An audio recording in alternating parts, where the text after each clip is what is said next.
আসসালামু আলাইকুম। সুপ্রিয় দর্শক, ডোনাল্ড ট্রাম্পের প্রস্তাবকে ভিত্তি করে রাশিয়া ইউক্রেন যুদ্ধ বন্ধ হয়ে যাচ্ছে কি? এবং এই যুদ্ধ বন্ধ করার জন্যে এখানে যে পক্ষগুলো রয়েছে, এই যেমন ধরুন যুক্তরাষ্ট্র একটি পক্ষ, ইউরোপ একটি পক্ষ, ইউক্রেন একটি পক্ষ, রাশিয়া একটি পক্ষ, তারা কি একত্রিত হচ্ছে? তাদের ভেতরে বিরোধ কি কমে যাচ্ছে? ইউক্রেন, ইউরোপকে আমরা একদিকে রাখতে পারি, রাশিয়াকে আমরা অন্যদিকে রাখতে পারি এবং রেফারি হিসাবে আমরা ডোনাল্ড ট্রাম্পকে, যুক্তরাষ্ট্রকে মাঝখানে রাখি। তাহলে এই পক্ষগুলো কি একমত হতে পেরেছেন? এ নিয়েই চলুন আমরা আলোচনা করি। আপনারা জানেন যে মার্কিন প্রেসিডেন্ট ডোনাল্ড ট্রাম্পের ২৮ দফা প্রস্তাব নিয়ে জেনেভাতে একটা আলোচনা চলছে। অর্থাৎ যখন আমি এই ভিডিও রেকর্ড করছি তখন পর্যন্ত আলোচনা চলছিল।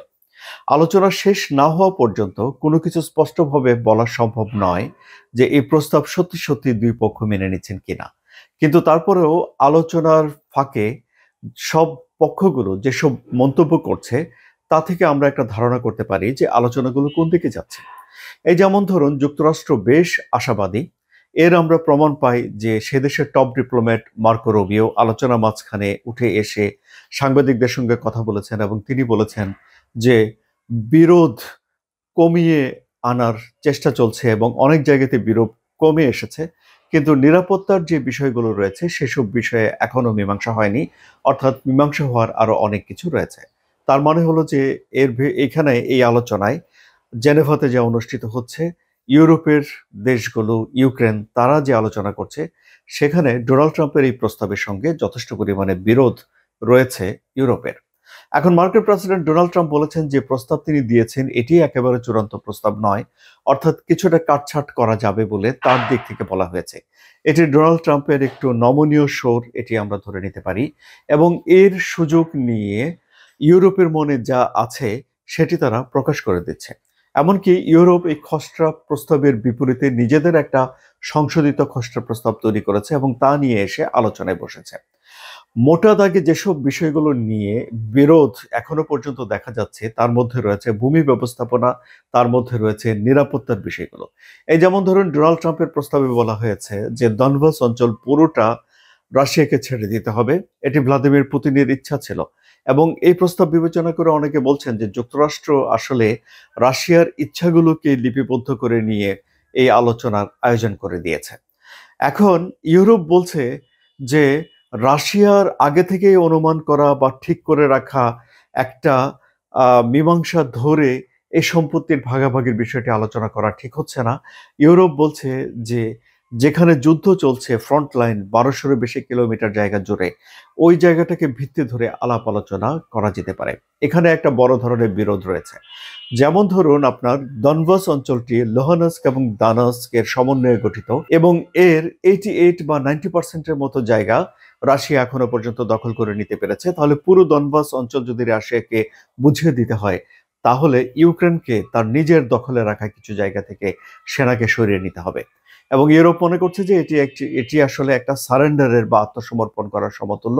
সুতরাং ইউরোপ আলোচনাটা এখানে শুরু করতে চায় না। ইউরোপ অনেক আগে থেকেই স্থির আছে যে যতটুকু জায়গা রাশিয়া দখল করে নিয়েছে সেই জায়গাটাকে ধরে নিয়ে আলাপ আলোচনা এখন চলতে পারে।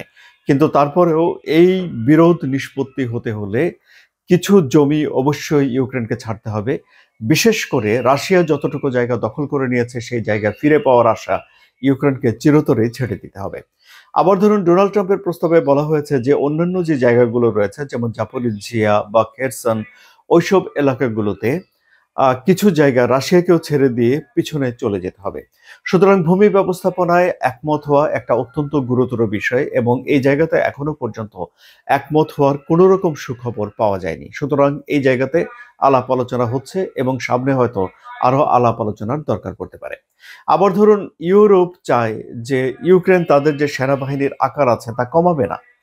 কিন্তু রাশিয়া চায় যে ইউক্রেন দুর্বল সামরিক শক্তির একটা দেশ হয়ে উঠুক। যুক্তরাষ্ট্রের যে পরিকল্পনা দেওয়া হয়েছে সেখানে বলা হয়েছে যে তাদের সেনার সংখ্যা ৬ লাখে নামিয়ে আনতে হবে। এখন তাদের সেনার সংখ্যা ৮ লাখ রয়েছে।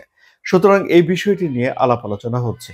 যুক্তরাষ্ট্রের পরিকল্পনায় স্পষ্ট করে বলে দেওয়া হয়েছে যে অবশ্যই ইউক্রেন ন্যাটোর সদস্যভুক্ত দেশ হতে পারবে না। কিন্তু আবার ধরুন যদি ইউক্রেন তার যোগ্যতা অর্জন করতে পারে, ফাঁস হয়ে যাওয়া যে প্রস্তাবে আছে সেখানে বলা হয়েছে যে তাহলে ইউরোপীয় ইউনিয়নের বাজারে অগ্রাধিকার একটা পাওয়ার ব্যাপারে ইউক্রেনের কোনো রকম বাধা থাকবে না, এইসব বিষয়টিও চুক্তিতে বলা হয়েছে। আর অনেক বিষয় চুক্তিতে রয়েছে, যেমন ধরুন জাপোরিজ্জিয়া যে বিদ্যুৎ কেন্দ্র রয়েছে সেটি ইন্টারন্যাশনাল অ্যাটমিক এনার্জি এজেন্সি নিজে পরিচালনা করবে এবং সেখানে যে বিদ্যুৎ উৎপাদন হচ্ছে বা হবে সেগুলো ইউক্রেন এবং রাশিয়া 50-50 ভাগাভাগি করে নেবে।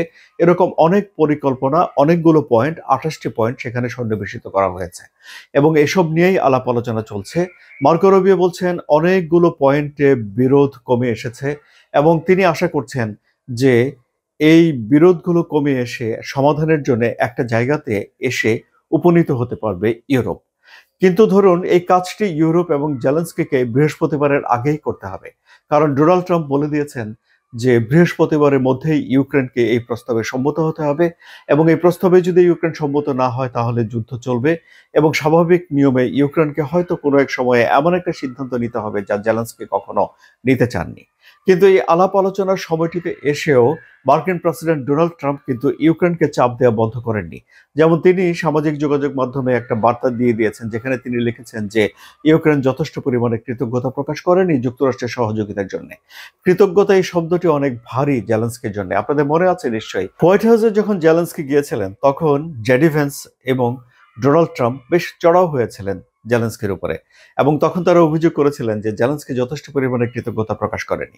এরপরে যদিও জেলেনস্কি সামাজিক যোগাযোগ মাধ্যমে বার্তা দিয়ে কৃতজ্ঞতা প্রকাশ করেছেন এবং এবারেও ডোনাল্ড ট্রাম্প এই যে কথাটি বললেন যে জেলেনস্কি কৃতজ্ঞতা প্রকাশ করেনি, এটি কিন্তু ইউক্রেনকে আগের সেই যে বৈঠক, সেই বৈঠকের কথা মনে করে দিয়েছে। ওই বৈঠকের পরে আপনারা জানেন যে যুক্তরাষ্ট্র গোয়েন্দা তথ্য দেওয়া বন্ধ করে দিয়েছিল, সামরিক সহায়তা বন্ধ করে দিয়েছিল এবং এই সুযোগে কোরস্ক দখল করে নিয়েছিল, মানে কোরস্কের দখল আবারও ফিরিয়ে নিয়ে গিয়েছিল রাশিয়া।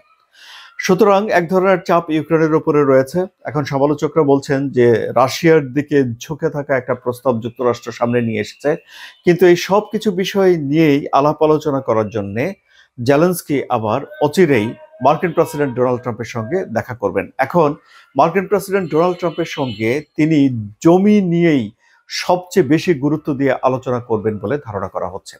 সুতরাং সুপ্রিয় দর্শক, রাশিয়া ইউক্রেন যুদ্ধ বন্ধ এখনই হয়ে যাচ্ছে না।